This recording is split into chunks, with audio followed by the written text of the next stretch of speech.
Hello, everybody. My name is Elijah, and I'm excited to talk about Hamilton. It's a project that I've worked on over the last few years at StitchFix, and we've open sourced it. Hamilton is a general purpose microframework for scalable feature engineering in Python. That's a mouthful, but hopefully you'll understand what that means by the end of the talk. First, a little bit about my employer. StitchFix is a personalized styling service. So you create your style profile so we can get some data about you. There are two avenues to engage with StitchFix. First, you can get a box of 5 handpicked items curated for you by a stylist. Then you keep what you like and send back the rest. You also can shop at your own personal curated store, check out what you like, take it, receive it in the mail, return what you don't like. And in both of these, we use the data of what you've kept and what you haven't kept and what you've bought to give you better recommendations in the future. So really, the whole user experience and all of Stitch Fix is powered by data scientists, by data science. We have more than 145 data scientists and data platform engineers, so there's a big team, and we've written about it a lot. Highly recommend you check out the algorithms blog. We have an algorithms tour that kind of talks about how Stitch Fix works, how algorithms power everything. So first thing to note, Hamilton is open source code. You can install it on PyPy. You can also install it in pandas. You can get started pretty quickly, less than 15 minutes. We've got documentation that's really nice and a ton of examples for you to get started. So I highly recommend you log on. All right, what am I going to talk about today? First, I want to talk about what Hamilton is, give you a little bit of the rundown of the framework. Then I want to talk about why Hamilton was created in the first place, what problems it solves. Then a little bit about Hamilton's impact at Stitch Fix. Then I want to talk about the problem of Hamilton for feature engineering, which is probably why you're here. So specifically, I want to convince you that Hamilton can help you scale your feature engineering in 2 ways. One, make it easier for humans and teams to manage ever-growing, more complex requirements. And 2, make it easy to scale the compute and data as you build your business out. Finally, I'll talk a little bit about plans for the future. So what is Hamilton? Hamilton is a declarative data flow paradigm. This is a mouthful, so let's unpack it. By declarative, I mean that you can naturally express pipelines and data flows as readable code, right? No sort of messy infrastructure or other stuff to manage. Pipelines as code. By data flow, I mean that it can represent transformations of any kind. So it's a fairly broadly applicable framework. We'll be talking a lot about pandas data frames here, but you can generalize it to pretty much anything you need. And as a paradigm, I mean, it's a novel approach to writing Python. So one of the things that I think is really cool about it is that it represents a whole new way to write Python. And think about it, that Hamilton knows what it means. Well, I'll describe what that means in a bit. Cool. So what Hamilton does at its core is take code that's written in a special format, turn it into a directed acyclic graph, and then turn that into a result. So user writes code. It ends up being a series of functions that Hamilton can understand. Hamilton takes these functions and compiles it into a directed acyclic graph. If you don't know what a DAG is, a directed acyclic graph, it's a data structure in computer science that's generally meant to represent sort of these data flows and a lot of other things as well. Really just a pipeline of computation. And finally, the user writes something called a driver, which calls on Hamilton to execute that DAG and then compiles the results into a data frame. In this case, a data frame, but really anything. So what did Hamilton replace? We noticed a lot of code that had monolithic transforms on data frames. So you can see we're like assigning columns, calling some special functions, and we wanted to replace that all. So instead of writing functions like that, you declare, instead of writing transformations like that, you declare functions where they have special rules. So each function corresponds to some output or some artifact. And this output is specified by the function name. So you can see in here, the column C is a function, as is the column D. And the inputs to that transformation are specified by the function arguments, right? So in this case, D depends on C, as C is a parameter, and C depends on something called A and something called B. We haven't specified those there, so this could either be upstream functions or input data from the outside world, right? So it's this simple rule. If you've seen PyTest fixtures, it's almost the same exact thing. We've just taken that idea and like run with it. So taking this one simple thing, it's pretty straightforward, but it's fairly powerful. Here's actually what the whole thing looks like, all the code that the user has to write to get started. So we write our functions. It's in a module called featurelogic.py. It's got our C and our D. And then we write a driver. This driver actually says what and when to execute. So we import some Hamilton stuff and then import that module so we have access to it. Then we instantiate the driver, passing it any external data it needs, which can also be passed at runtime, and the module it needs to crawl for all of these nodes or all of these functions. We then execute it, saying exactly which nodes we want, and we're good to go. So summary here, for each transform, you write a function. Functions declare a DAG. Hamilton wires them together, and Hamilton handles DAG execution. You write the driver to call into that API.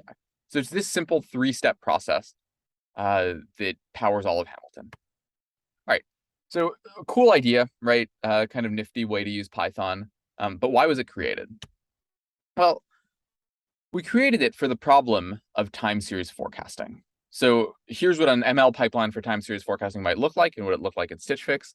You have data that comes in from the outside world. This could be business actuals. How many clients have bought clothing over the last who knows how long. Then that gets turned into a featureized data frame, meaning you process it into something a model will want to see. Then you fit time series model to that featureized data frame, right? So you use that as training data and fit a time series model. You run inference over that to predict the future. In our case, we were running like a fairly complex simulation, but it could just be running over a data set. And then finally, you end up with a data frame that has all your forecasts. You're good to go, pass it off to your business partners. So the piece that was giving them the most trouble, and was fairly complicated, was this featureized data frame. There are a lot of really complex problems here, and this is what Hamilton helps solve. So what does this process actually look like? Well, the data wasn't big per se, not small, but you could have a decent amount of weeks. That was the granularity they were forecasting over, and a decent amount of columns, right? So the interesting thing, though, was that some columns formed functions of other columns, right? And that kind of continued. So you had columns that were functions of other columns that were functions of other columns, which resulted in a fairly complex dependency graph. So the way that they represented it in code looked something like this. You've got external data loaders, modifications on a central data frame, columns that you're assigning that are transforms of other columns, and it kind of goes on. We're lucky this one has some comments. A lot of it was just totally uncommented. It was kind of a big mess. So this is the code we were trying to replace. And it actually looks pretty nice here. But as I said, it can be a big mess, especially when you have more than 1,000 columns, each one of which is changing whenever, and a growing team that needs to answer more and more questions. So this brings us to the problem that I've kind of mentioned before of human scaling, which is how to ensure that your team doesn't get overwhelmed when the problems they solve get more complex, right?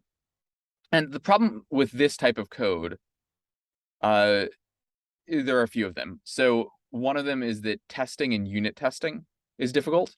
To test any of these columns, you basically have to run the whole thing. This is not code that's meant to be unit tested. You have to inject a big data frame in to test any of these lines even. Even those functions don't really make it clear what their dependencies are, so it's difficult to test. Documentation is at the grace of the author of the code.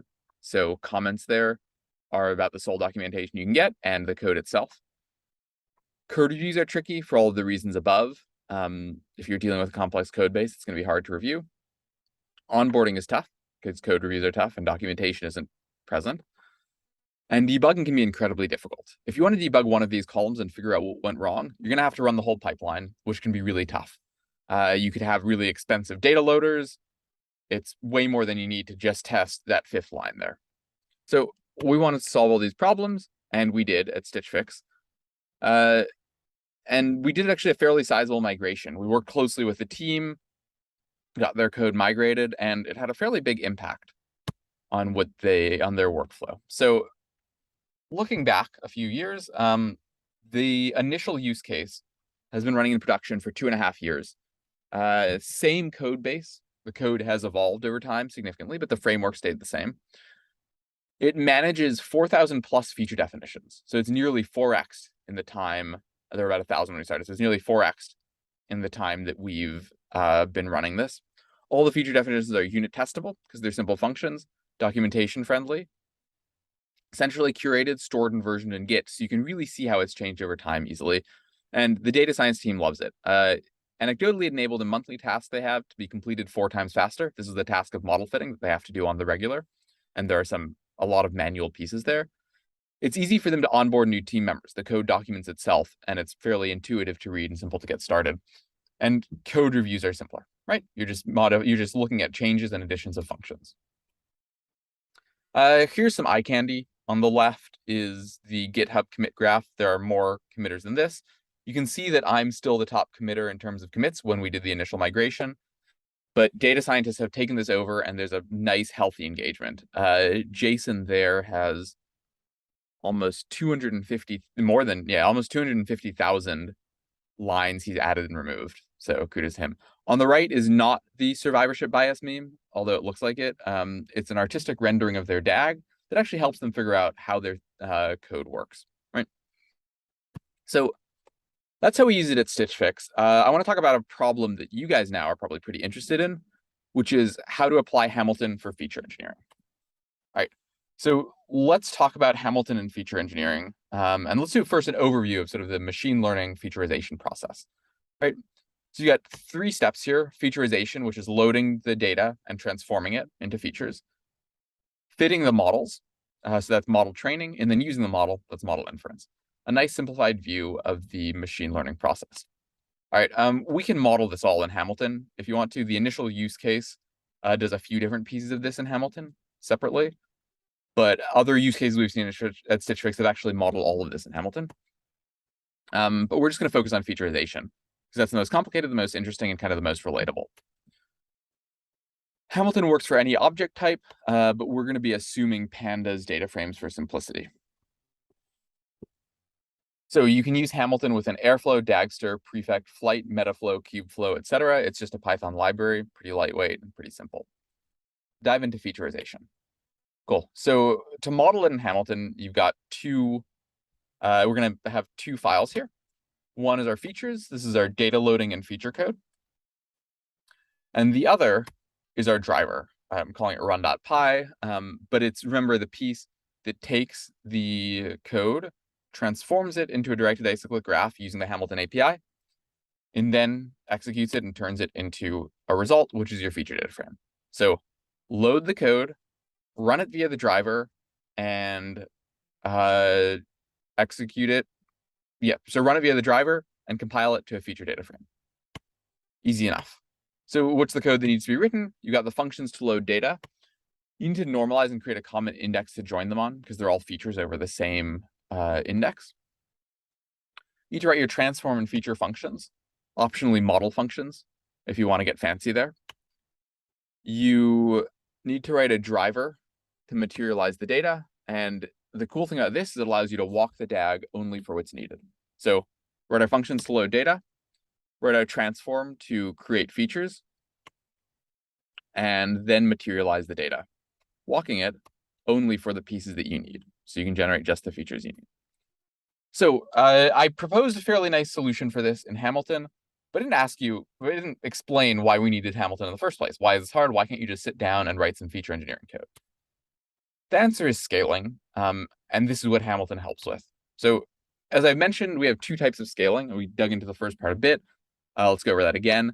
There's the human and team aspect of scaling, which is allowing your team to happily handle code that gets more and more complicated, or happily handle problems that get more and more complicated without making the code much more complex. So this is dealing with issues of highly coupled code, which makes this tough, difficulty reusing and understanding work, and broken and unhealthy production pipelines, all of which make it difficult to scale. Then we've got the machine side of scaling. This is when your data gets too big or your code runs too slow. So you need data that's too big to fit in memory, and you can't easily parallelize computation. Hamilton solves both of these for you. It was meant to solve the first one, so that's kind of why we created it. And then it has a few integrations that help solve the second one. So let's talk about scaling the team component. How does Hamilton help with these problems? Well, with the issue of highly coupled code, Hamilton decouples the functions from the use, right? So you've got your functions and your driver code, and they're entirely separate. Difficulty reusing and understanding work is a lot easier with Hamilton. So functions are curated into modules, everything is unit testable, documentation is natural and easy, and we're forced to align on naming, meaning that every node is assigned to one name. So you inherently use the same name across the board, and then making a good decision for that name has high leverage. To help fix and debug broken or unhealthy production pipelines, Hamilton makes debugging straightforward. You can debug individual functions and run tests for them. You can also stick debuggers in individual functions and just run one sort of path in the DAG that helps figure out why one data point is wrong. It's easy to version features via Git and packaging, so you can roll forward, roll back, understand what the state of the world was at any given point, because it's all this naturally expressed data flow in code. And Hamilton gives you runtime data quality checks for free, meaning you can check the quality of your data as a function runs. So what does this look like? We've got a sample function here. This is height, zero mean unit variance, processing the height feature on a client. So StitchFix-esque for recommending clothes. But let's look at the components of this and how Hamilton's features help this out.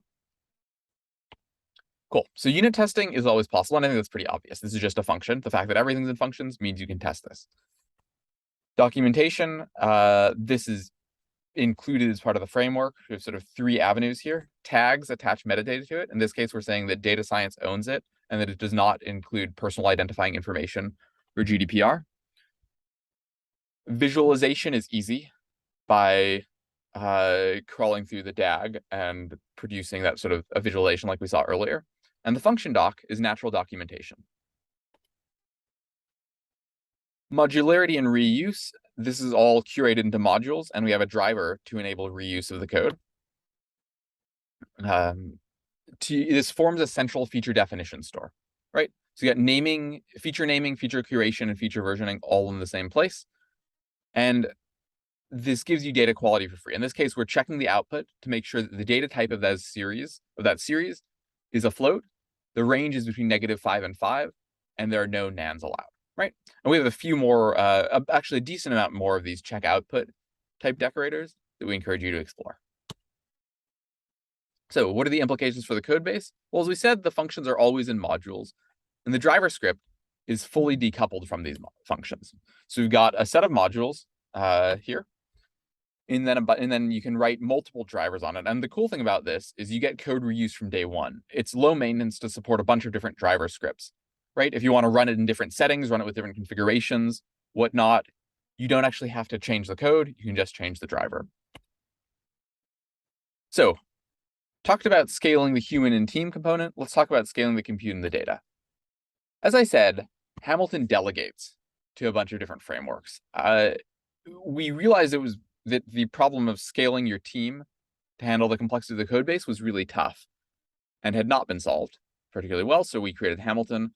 But the problem of scaling your data has been well studied and solved in a million different ways, so we wanted to just take advantage of that. So out of the box, Hamilton comes with integrations for array, allowing you to multi-process and parallelize cleanly over a cluster.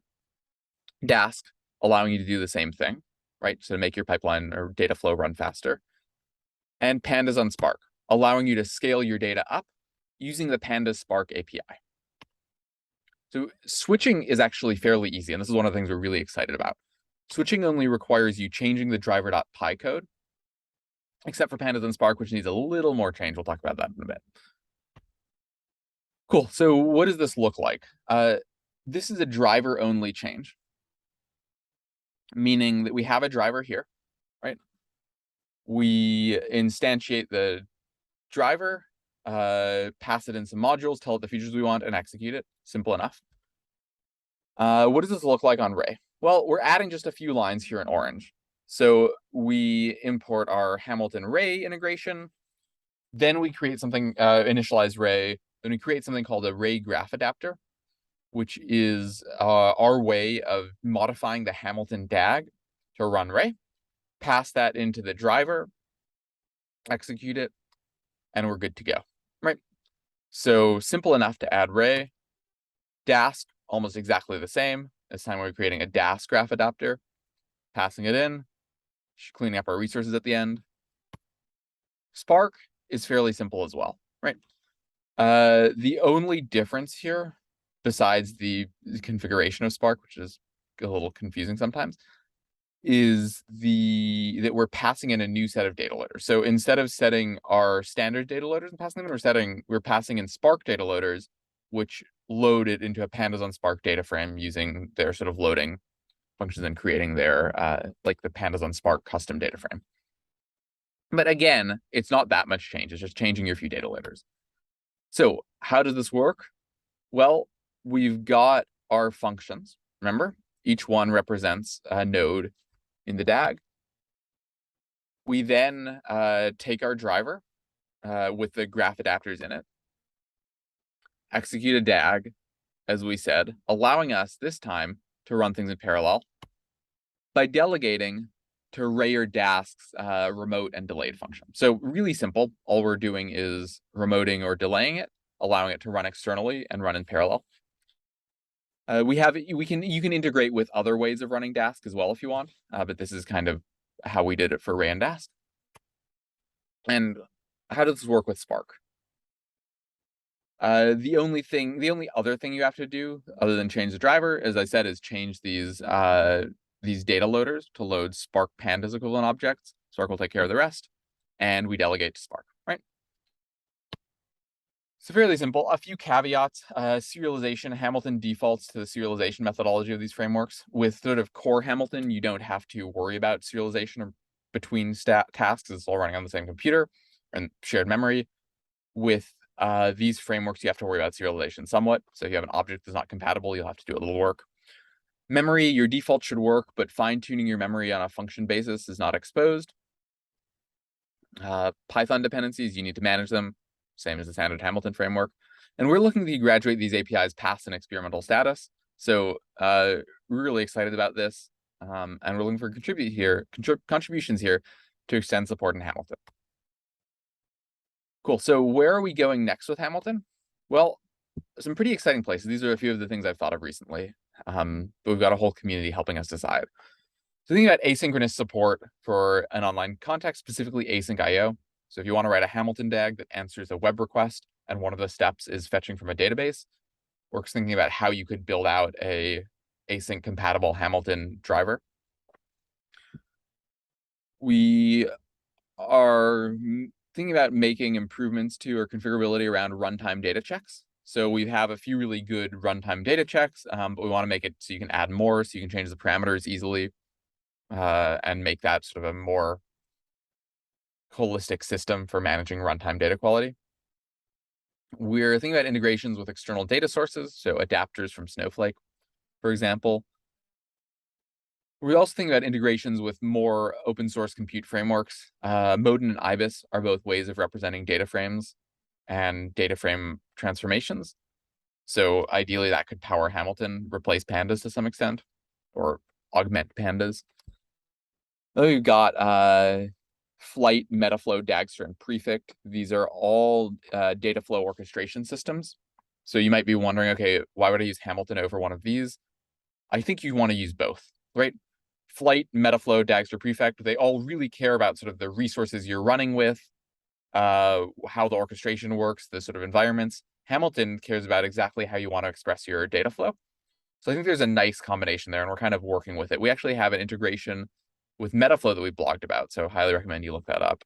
And yeah, your idea here, we want you to contribute. We want people to give us ideas. We want people to help point us in the right direction. It's open source, so everybody gets to be a part of it. Cool. So what did we talk about today? Hamilton is a declarative paradigm to describe data and feature transformations. It's embeddable anywhere that runs Python. It grew out of a need to tame a rather messy feature code base, and we think it'll make yours better too. The Hamilton paradigm scales humans and teams through enforcing and making software engineering best practices really easy. And using Hamilton with Ray, Dask, and Pandas on Spark enables you to scale the human and team component and scale the data and compute component, right? So scale your pipelines to be more complex and deal with more data all really easily. And Hamilton is going really exciting places. We've got a bunch of interesting requests from new users. So hop on this train. We're excited about where we're going. All right. Yeah. So call to action. Give Hamilton a try. We'd absolutely love your feedback. Install it in PyPy. Start on GitHub. We're vain. We love stars. Create and vote on issues on GitHub and join us on Slack.